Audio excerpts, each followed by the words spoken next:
Hi there, Laura here from BetterBizAcademy.com with this week's free training video. This one is all about those people who are thinking about becoming a virtual assistant.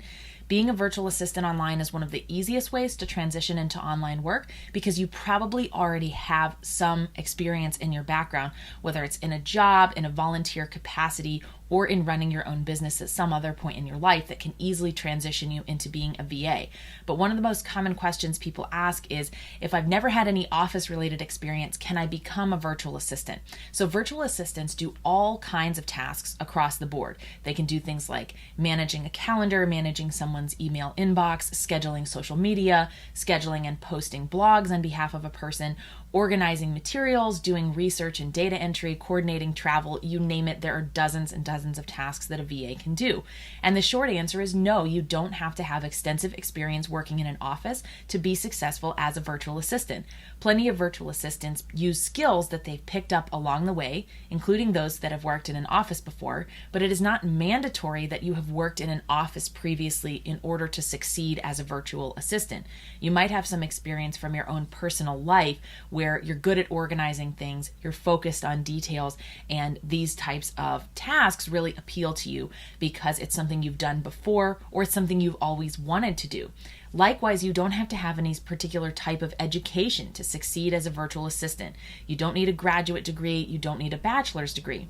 Most people who are in need of hiring a virtual assistant are disorganized, overwhelmed, or both. That means that your ability to pay attention to detail and to help organize things for them so that they feel less stressed and overwhelmed is instrumental. It's way more important than whether or not you've ever worked in an office before or whether or not you have a particular degree.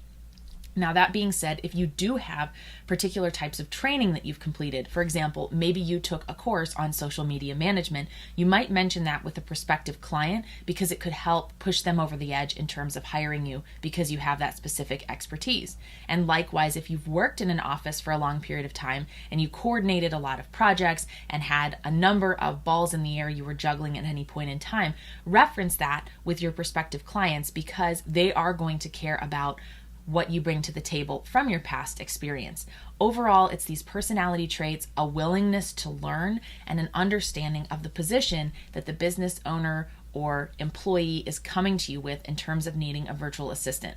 Being a virtual assistant is one of the hottest opportunities in freelance work today because the barrier to entry is much lower than other types of freelancing.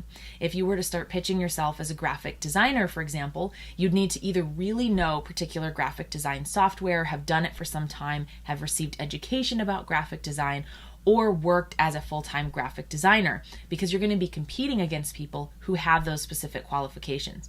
But as a virtual assistant, no other material is needed, and you don't even need to start with a website if you're using tools like Upwork and LinkedIn.